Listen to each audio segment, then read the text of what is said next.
এখন পর্যন্ত আইনশৃঙ্খলা পরিস্থিতি সন্তোষজনক।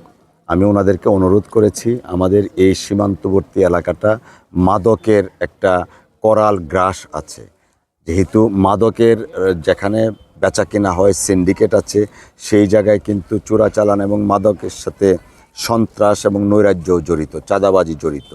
তো আমি ওনাদেরকে অনুরোধ জানিয়েছি অনতিবিলম্বে মাদকের বিরুদ্ধে বা মাদক সেবী এবং মাদক ব্যবসায়ীদের বিরুদ্ধে যেন ওনারা কার্যকর পদক্ষেপ নেন। ওনাদের যদি কার্যকর পদক্ষেপ মাদকের বিরুদ্ধে নেওয়া হয়, তাহলেই এলাকার যে বর্তমান পরিবেশ বা পরিস্থিতি আছে, শান্তি শৃঙ্খলা আরও উন্নতি সাধন করবেন। আর আমরা যারা প্রতিদ্বন্দ্বী প্রার্থী আছে, আমাদের পক্ষ থেকে আমি সবাইকে সাথে নিয়ে কাজ করতে চাই।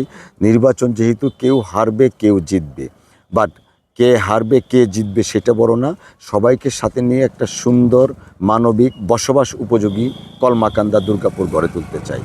আর আমার নির্বাচনের কমিটমেন্টের ব্যাপারে আমাদের জাতীয়ভাবে যে জিনিসগুলো আছে আপনারা জানেন, ফ্যামিলি কার্ড, কৃষক কার্ড, হেলথ কার্ড সহ এইগুলোর পাশাপাশি আমি আমাদের এই কলমাকান্দা দুর্গাপুরকে আমি প্রথম দিনই ডিক্লেয়ার করেছি যে ইনশাআল্লাহ যদি মানুষ জনগণ আমাদেরকে নির্বাচিত করেন, তাহলে আমরা মাদক মুক্ত এবং কিশোর গ্যাং মুক্ত একটা কলমাকান্দা দুর্গাপুর গড়ে তুলতে চাই, যেখানে মাদকের বিরুদ্ধে, কিশোর গ্যাংয়ের বিরুদ্ধে, চালানের বিরুদ্ধে জিরো টলারেন্স দিতে আমরা ঘোষণা করেছি।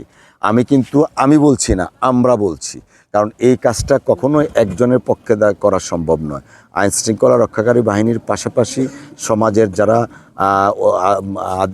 বসবাস উপযোগী মানুষ আমরা যারা আছি, প্রত্যেকের অংশগ্রহণের মাধ্যমে একটা নতুন কলমাকান্দা দুর্গাপুর গড়ে তুলতে চাই, যেখানে নিরাপত্তা, সিকিউরিটি কামস ফার্স্ট। আমাদের এখানে মাইনরিটি আছে, যেমন হিন্দু আছে, গারো আছে, হাজং আছেন, প্রত্যেকেই সাংবিধানিকভাবে সমান অধিকারের। আমি চেষ্টা করব প্রত্যেকের অধিকারটা সুরক্ষিত করা। হিন্দু যিনি তার মন্দিরে যাবেন, মুসলমান যিনি তার মসজিদে যাবেন, খ্রিস্টান যিনি তার গির্জায় যাবেন, সবাইকে সাথে নিয়ে সুন্দর আধুনিক মানবিক দুর্গাপুর কলমাকান্দা গড়ে তুলব, যেখানে উন্নয়ন হবে শুধুমাত্র রাস্তাঘাটের উন্নয়ন না, মানসিকতার উন্নয়ন, সামাজিক উন্নয়ন, মানুষের উন্নয়ন। এবং আরও কিছু কমিটমেন্ট আছে, যেমন কারিগরি শিক্ষা, যুবকদের পেশাগত মান উন্নয়নের জন্য বিভিন্ন শিক্ষা প্রতিষ্ঠান, স্কুল কলেজের জন্য ভালো প্রতিষ্ঠান করা, সর্বোপরি সার্বিক উন্নয়নের জন্য আমরা কাজ করব।